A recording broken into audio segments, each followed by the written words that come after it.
Hello साथियों, नमस्कार। आपका स्वागत है डीएनएक्स एग्ज़ाम वॉरियर्स में। आज थोड़ा लेट हो गए हैं क्योंकि बहुत ही इम्पोर्टेंट काम था, बाहर जाना पड़ा था। लेकिन हम बाहर से आकर कितनी भी जल्दी अपना काम ख़त्म करके आए और आपके लिए क्लास ली हमने। क्लास आपके लिए, चाहे हमें 11 बजे रात हो, 12 बजे रात हो या 1 बजे रात हो, लेकिन आपको क्लास हम पूरी कंप्लीट करके देंगे और डेली देंगे। एक भी क्लास आपकी मिस नहीं होने देंगे। तो बिना किसी देरी के शुरू करते हैं। लेकिन उससे पहले हम बता दें कि इस क्लास की, अगर इससे पहले 4 क्लासेस जो हैं वो उनकी हो कंप्लीट हो चुकी हैं। वो क्लासेस अपलोडेड हैं, तो आप उनसे भी जुड़िए अगर उन क्लासेस से नहीं जुड़े हो। और इस क्लास की और उन सभी क्लासेस की अगर PDF चाहिए तो आप टेलीग्राम पर सर्च कर लेना डीएनएक्स एग्ज़ाम वॉरियर्स। वहाँ पर आपको हर क्लास की PDF मिल जाएगी। और साथ ही में हम इसके कमेंट बॉक्स में हम पिन भी कर देंगे, एक लिंक पिन कर देंगे टेलीग्राम का, तो उससे आप ज्वाइन कर लीजिए। और अगर आपको कोई भी डाउट चाहिए तो मेरे चैनल के बायो में जाकर इंस्टाग्राम का लिंक होगा, तो आप वहाँ से बायो में चेक कर लीजिएगा। कोई भी डाउट हो तो वहाँ पर पूछ लीजिए। तो बिना किसी देरी के शुरू करते हैं। पहली क्लास मतलब सॉरी 5वीं क्लास की जो 5 डिवीज़न प्रश्न हैं उनमें से देखते हैं। पहला प्रश्न है कि गौरीचा नृत्य का संबंध किस राज्य से है? तो गौरीचा महाराष्ट्र का है। उसी प्रकार दूसरा क्वेश्चन है, भारतीय क्रिकेट टीम के पहले ODI कप्तान कौन थे? तो अजीत वाडेकर थे। कौन? अजीत वाडेकर थे। तीसरा क्वेश्चन है, बुक लेस ऑफ बगदाद किसकी पुस्तक है? तो शशि थरूर की पुस्तक है। किसकी? शशि थरूर की। चौथा क्वेश्चन है, छठी अनुसूची के प्रावधान किन राज्यों में लागू होते हैं? तो मेघालय, त्रिपुरा, मिजोरम, असम, 4 राज्यों में ये लागू होते हैं। और 5वां क्वेश्चन है कि आयतन कैसी राशि है? तो आयतन अदिश राशि है, जिसमें केवल परिमाण की आवश्यकता हो, दिशा की नहीं। वो कैसी राशि होती? वो अदिश राशि होती हैं। तो आज की क्लास का पहला क्वेश्चन है कि सत्रिया के एकांकी नाटक को क्या कहा जाता है? तो अंकिया नाट कहा जाता है। क्या? अंकिया नाट। मेल रूप को क्या कहा जाता है? तो पौरुषिक भंगी कहा जाता है। और स्त्री रूप को स्त्री भंगी कहा जाता है। सत्रिया के कुछ और जैसे सत्रिया से संबंधित है, जैसे चाली हुई और झूमरा हुआ और नाटू भंगी हुआ, ये किसकी? सत्रिया की अन्य शैली हैं। इसी प्रकार ओजपल्ली और देवदासी व्यू बोडोस किसके हैं? तो ये भी सत्रिया के हैं। वाद्य यंत्र कौन कौन से सत्रिया में वाद्य यंत्र बजाए जाते हैं? ड्रम हुआ, मंजीरा हुआ, बांसुरी हुआ, ये वाद्य यंत्र हैं। सत्रिया के कुछ कलाकार हैं, आप उन्हें कभी मत भूलना, जैसे कि बोरा। सत्र, जब संसद के सत्र चलते हैं तो हम क्या बोर होने लगते हैं। तो घनाकांत बोरा, इंद्ररापी बोरा हुआ, और रामेश्वरम सकैया रूट पर जहाँ मिले तो वो सत्र से सकैया, और हरिशंकर सकैया। प्रदीप चलिया का संबंध किससे? तो सत्रिया से है। और जतिन गोस्वामी और प्रदीप चलिया को आप कभी मत भूलना। और मणिक बारवयान, ये किससे संबंधित? तो ये सत्रिया से संबंधित हैं। आज की क्लास का दूसरा क्वेश्चन है, कमसाले किस भारतीय राज्य का लोक नृत्य है? तो कर्नाटक का है। कर्नाटक के कुछ और हैं, जैसे डोल्लू कुंथिया हुआ और बोलाक आर्ट हुआ, नागमंडला और वीरगासे हुआ, यक्षगान हुई। ये कहाँ के? तो कर्नाटक के हैं। झारखंड के हुए सोराई झारखंड का, केरल का ओट्टम थुलाल और कलियट्टम किसके हैं? ये केरल के हैं। और इसी प्रकार बिहार के जाट जटिन कहाँ का है? बिहार का। झिझिया और विदेशिया, जहाँ पर ईया रूट वर्ड आए, ईया रूट वर्ड, तो वो कहाँ के हो जाते हैं? बिहार के होते हैं ईया रूट वर्ड वाले। तीसरा क्वेश्चन है, हरिप्रिया नंबूदरी का संबंध किससे है? तो कथकली से हैं। किससे? कथकली से। और कथकली के कुछ और कलाकार हैं, जैसे कि केसी पणिकर हुए, कलामंडलम गोपी हुई। कौन? कलामंडलम गोपी हुई। और कोटकल हुए, शिवरामन हुए, और कलोनियम हुए, और बालकृष्ण हुए। ये किससे हैं? तो ये कथकली से संबंधित है। आगे कहते हैं कच्ची पूड़ी से। आप आज नया है कच्ची पूड़ी से, जैसे बेमपति चैन सत्यम, ये किससे हैं? तो कच्ची पूड़ी से है। ओडिशा से संयुक्ता पणिग्रही किससे आए? तो ये ओडिसी से हैं। भरतनाट्यम से लीला सैमसन का संबंध, और बैजंती माला किससे हैं? तो भरतनाट्यम से है। बैजंती माला को अब कभी मत भूलना, किससे? भरतनाट्यम से।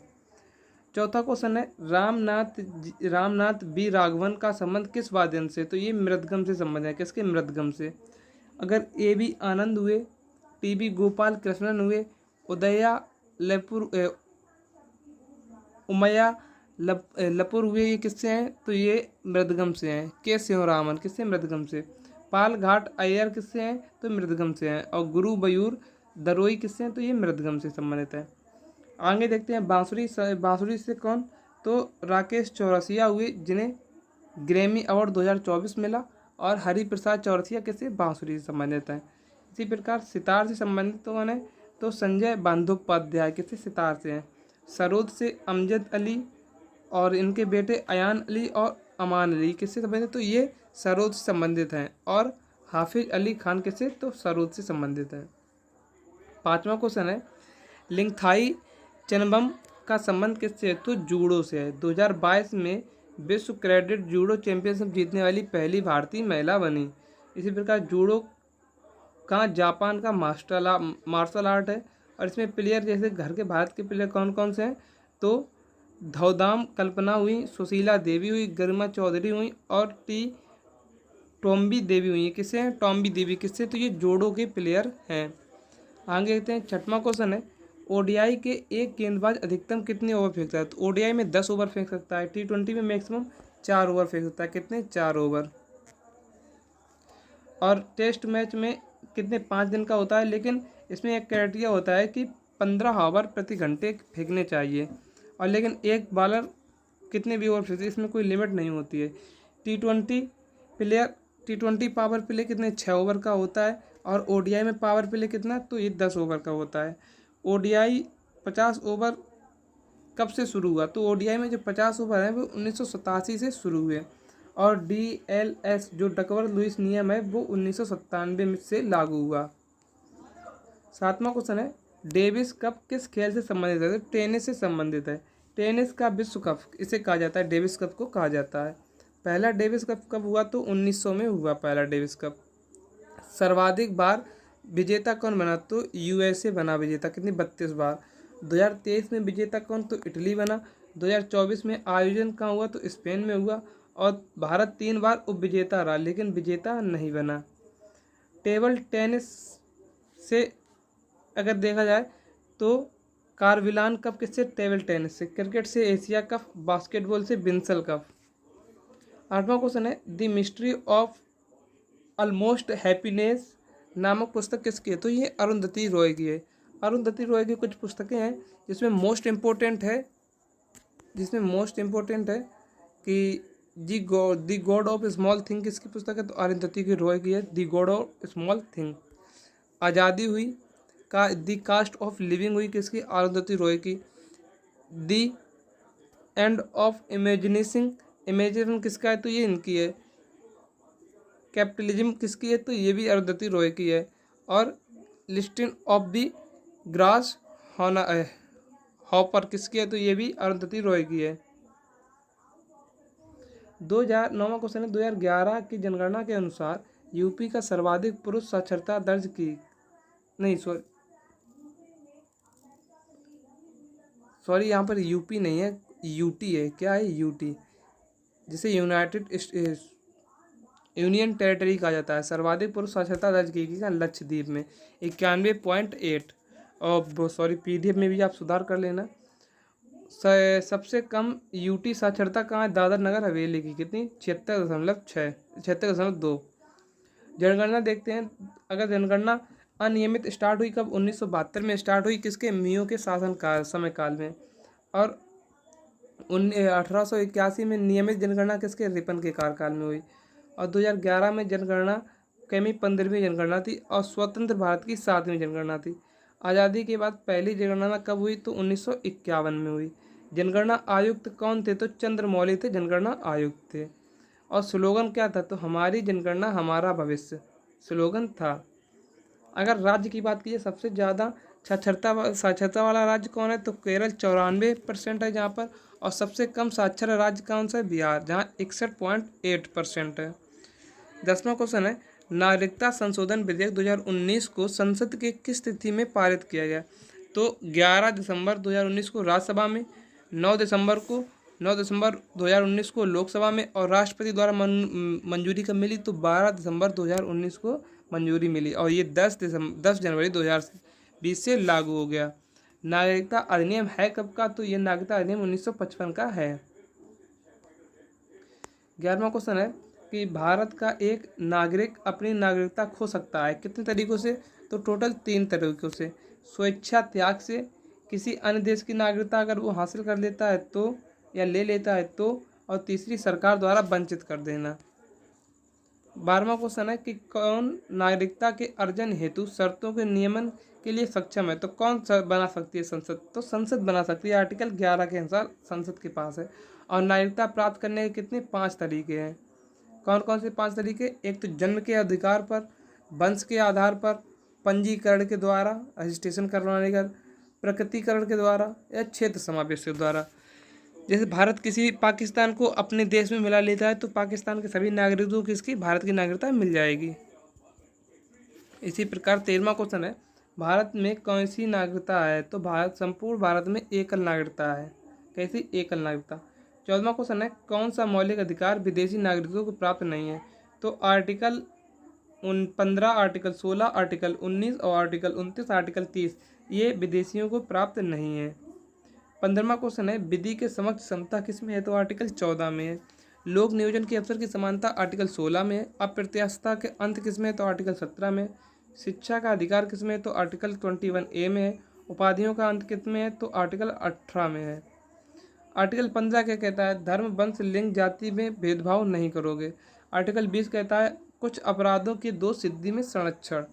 आर्टिकल 22 कहता है कुछ दशाओं में गिरफ्तारी में संरक्षण। 16वां क्वेश्चन है गायत्री मंत्र के नाम से प्रसिद्ध मंत्र सर्वप्रथम किस ग्रंथ में मिलता है, तो ऋग्वेद में मिलता है गायत्री मंत्र। और गायत्री मंत्र के रचयिता कौन है, तो विश्वामित्र हैं। लिपि कैसी है, तो ब्राह्मी लिपि है इसमें। और ऋग्वेद को इसमें विष्णु जी का उल्लेख सर्वप्रथम कहाँ मिलता है, तो ऋग्वेद में मिलता है। सर्वाधिक मंत्र किसके हैं, तो अग्नि देवता के लिए हैं, अग्नि देवता को समर्पित हैं। और ऋग्वेद को पढ़ने वाला क्या कहलाता है, होत्र कहलाता है। और वर्ण शब्द का प्रयोग जो 4 वर्ण होते हैं, वैश्य, क्षत्रिय, शूद्र और ब्राह्मण, ये किसके हैं, तो ये ऋग्वेद में मिलते हैं। किसमें, ऋग्वेद में मिलते हैं।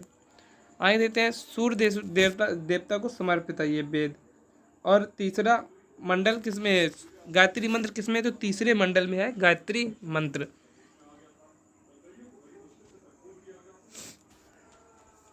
आगे देखते हैं 17वां क्वेश्चन है कि उद्दालक अरुणी और उसके पुत्र श्वेत केतु के बीच ब्रह्म एवं आत्मा की अभिन्नता के विषय पर प्रसिद्ध वार्तालाप किसमें वर्णित है, तो छांदोग्य उपनिषद में। किसमें, छांदोग्य उपनिषद में। उपनिषद कितने हैं, टोटल 108 उपनिषद है। 4 पुरुषार्थ किसमें दिए गए, उपनिषदों में। धर्म, अर्थ, काम, मोक्ष, ये 4 पुरुषार्थ दिए गए। सत्यमेत जयते किसमें लिया गया है, तो मांडव्य उपनिषद से लिया गया है। यम नचिकेता संवाद किसमें है, तो कठ उपनिषद में। किसमें, कठ उपनिषद में है। छांदोग्य उपनिषद के बारे में बताते उससे पहले सबसे बड़ा उपनिषद कौन सा है, तो बृहद। बृहद माने क्या होता है, बड़ा, तो बृहदारण्य उपनिषद। और सबसे छोटा कौन सा है, तो मांडव्य उपनिषद। आगे देखते हैं छांदोग्य उपनिषद में महावीर स्वामी का सिद्धांत जो जियो और जीनो दो किससे लिया, इसी से लिया। अद्वैतावाद के जनक शंकराचार्य के सिद्धांत किससे, तो इसी से हैं। और बुद्ध के जो 4 आर्य सत्य हैं वो किससे लिए गए, इसी से लिए गए हैं। 18वां क्वेश्चन है गोपद ब्राह्मण संबंधित है किससे, अथर्ववेद से। गोपद किसका ब्राह्मण ग्रंथ है, तो अथर्ववेद का है। ऋग्वेद का ऐत्रेय और कैशितकी। और सामवेद का क्या है, पंचविष्ट और षड्विष्ट किसके, सामवेद के हैं। यजुर्वेद के क्या है, तो शतपथ और तैत्रेय हैं।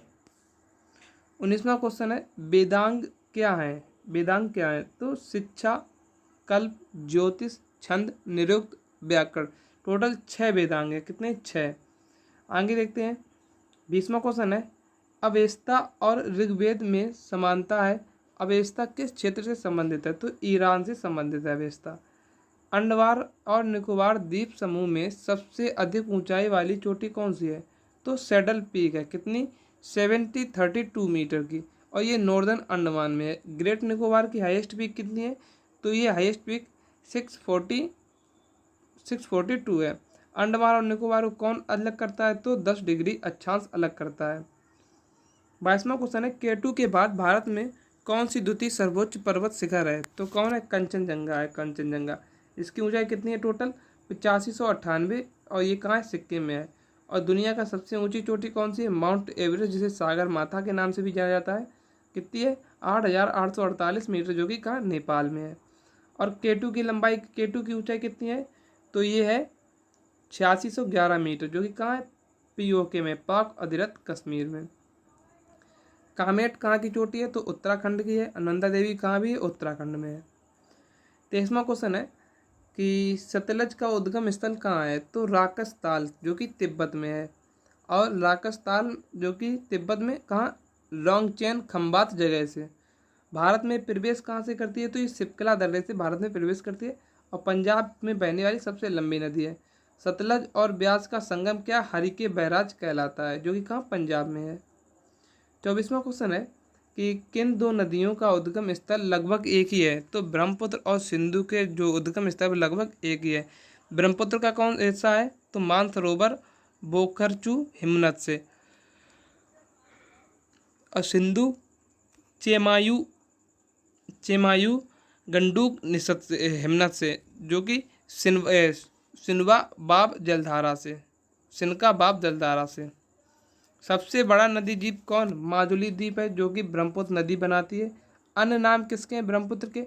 भारत में सांगपो, सॉरी ये गलत हो गया, भारत में हिनाद, और तिब्बत में क्या? सांगपो कहते हैं। तिब्बत में क्या? सांगपो कहते हैं। और भारत में क्या कहते हैं? हिनाद कहते हैं। और बांग्लादेश में क्या कहते हैं? जमुना कहते हैं। आगे देखते हैं, गंगा के साथ मिलकर सुंदरबन डेल्टा बनाती है। गंगा साथ मिलकर क्या? सुंदरबन डेल्टा बनाती है। कहाँ? पश्चिम बंगाल में।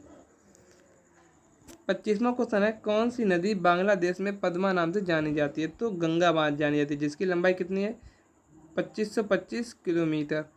जमुना और पद्मा की संयुक्त जलधारा जो कि बांग्लादेश से मिलती है, क्या कहलाती है? तो मेघना कहलाती है। 26वां क्वेश्चन है, GNP और GDP अंतर क्या है? GNP बराबर होता है GDP प्लस विदेशियों से प्राप्त आय। अगर GNP में से GDP निकाल दें तो क्या बचेगा? तो विदेशियों से प्राप्त शुद्ध आय, यही अंतर है। और GNP का फुल फॉर्म क्या है? तो ग्रोस नेशनल प्रोडक्ट, यानी कि सकल राष्ट्रीय उत्पाद। और सकल राष्ट्रीय उत्पाद GNP किसके बराबर होता है? तो शुद्ध राष्ट्रीय उत्पाद और घिसावट के बराबर। 28वां क्वेश्चन है, राष्ट्रीय डेयरी विकास बोर्ड का मुख्यालय स्थित है कहाँ? तो आनंद में है। कहाँ? आनंद। आनंद कहाँ? गुजरात में है। 16 जुलाई 1949 में इसकी स्थापना हुई, किसकी? राष्ट्रीय डेयरी विकास बोर्ड की।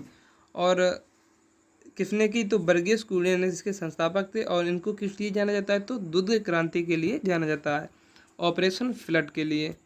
आगे देखते हैं कि भारतीय कृषि अनुसंधान संस्थान कहाँ है? तो नई दिल्ली में है। राष्ट्रीय डेयरी अनुसंधान संस्थान कहाँ है? तो ये करनाल में है। भारतीय बागवानी रिसर्च सेंटर कहाँ है? तो बेंगलुरु में है। भारतीय संविधान रिसर्च सेंटर कहाँ है? तो वाराणसी में है। आगे देखते हैं, 29वां क्वेश्चन है कि भारत में कृषि जनगणना कितने वर्षों के अंतराल में आयोजित की थी? तो 5 वर्ष में। पहली बार कब हुई थी? 1970-71 में हुई थी। केंद्रीय कृषि कल्याण मंत्रालय द्वारा ये जनगणना की जाती है। पशु जनगणना ये भी 5 साल में होती है। पहली बार कब? तो 1919-20 में हुई थी। विस्थापन कैसी राशि है? तो विस्थापन सदिश राशि है। 31वां क्वेश्चन है, रॉकेट किस सिद्धांत पर कार्य करता है? तो क्रिया प्रतिक्रिया या संवेग रेखीय संवेग संरक्षण, न्यूटन का तृतीय लॉ। हास्य गैस है क्या? तो नाइट्रस ऑक्साइड है। मीथेन क्या होता है? CH4 होता है। और नाइट्रस ऑक्साइड हास्य गैस जो होती है, इसकी खोज किसने की? तो प्रिस्टले ने की। और इसका प्रयोग पुराने जमानों में, यानी पहले किया जाता, किसमें? शल्य चिकित्सा और दंत चिकित्सा में इसका प्रयोग किया जाता है। मीथेन कैसी जगहों पे मिलती है? तो मीथेन जो कि है धान के खेत से, दलदली इलाकों से कैसी गैस मिलती है? तो मीथेन। इसे मार्स गैस भी कहा जाता है। 33वां क्वेश्चन है, किसमें कार्बन मिलता है? तो लिग्नाइट, और जो कोयला होता है, कोल में क्या मिलता है? कार्बन। और सबसे शुद्ध कार्बन किसमें मिलता है? तो एंथ्रेसाइड में मिलता है। कितना? 95 to 96%। फिर उसके बाद बिटुमिनस में 85%, फिर लिग्नाइट में 75% और फिर पीट में सबसे कम कितना 55 से 60%। ये सब लगभग में है वैल्यूज। 24वां क्वेश्चन है, हृदय की दशा को कौन स्पष्ट करता है? तो ईसीजी, इलेक्ट्रोकार्डियोग्राम। 35वां क्वेश्चन है, पोलियो के टीके की खोज किसने की? तो जॉन सॉल्क ने की। कब? 1952 में। पेनिसिलिन यानी कि अलेक्जेंडर कलिंगम जो 1929 में खोज की। टीबी के जीवाणु रॉबर्ट कोच ने की। चेचक के टीके की एडवर्ड जेनर ने 1796 में। इंसुलिन की खोज किसने? बेंटिंग ने की। और टीबी का टीका किसने? तो ग्यूरिक और कॉमलेट ने खोजा। 36वां क्वेश्चन है, पार्किंसन रोग किससे संबंधित है? तो मस्तिष्क से संबंधित है। 37वां क्वेश्चन है, हाल ही में किस राज्य सरकार ने इंदिरा आवास योजना शुरू करने की घोषणा की? तो किसने? तेलंगाना में। और तेलंगाना के सीएम कौन? सीएम नाश्ता योजना कहाँ? तेलंगाना में। गृह लक्ष्मी योजना ये भी तेलंगाना की है। गीता कर्मी कुल्ला बीमा योजना कहाँ? तेलंगाना की है। और महिला और ट्रांसजेंडरों की मुफ्त बस सेवा शुरू करना किसने? तेलंगाना ने किया। 38वां क्वेश्चन है, हाल ही में किस राज्य में नव पाषाण युग बच्चों की कब्रगाह खोजी? तब कहाँ खोजी गई? तमिलनाडु में। उंगलई थोड़ी पहल किसकी है? तो तमिलनाडु के। सीएम कौन है? तो MK स्टालिन है। राज्यसभा की 18 सीटें, लोकसभा की 39 सीटें और विधान परिषद की 24 सीटें हैं, 224 सीटें। राज्यपाल कौन है? तो NV रवि राज्यपाल हैं। RN रवि राज्यपाल है। हाल ही में किसने मिस वर्ल्ड 2023 का खिताब जीता? किसने? तो क्रिस्टीना पिचकोवा ने जीता, जो कि चेक गणराज्य की है। ये इसका आयोजन कहाँ हुआ? तो मुंबई महाराष्ट्र में हुआ था। 40वां क्वेश्चन है, हाल ही में किस राज्य ने ऑपरेशन कामधेनु आयात? तो ये जम्मू कश्मीर में चालू किया गया। ऑपरेशन कन्वेशन किसके लिए? तो ये उत्तर प्रदेश में चला गया। ऑपरेशन नन्हे फरिश्ते किसमें? RPF ने चलाया। 549 बच्चों को उनके परिवार से मिलाया। ऑपरेशन नाकॉस किसने? RPF के द्वारा नशीले पदार्थ को रोकने के लिए। तो ये हमारा 40वां और अंतिम क्वेश्चन था। तो इस क्लास की जो यहीं पर समाप्त होती हुई, इस क्लास की अगर आपको PDF चाहिए तो मेरे Telegram channel DNS exam board पर अपलोडेड हो जाती है, तो आप वहाँ से डाउनलोड कर सकते हैं। तो और एक बात और, क्लास को लेट आने के लिए सॉरी। मिलते हैं कल एक नेक्स्ट वीडियो में। जय हिंद, जय भारत।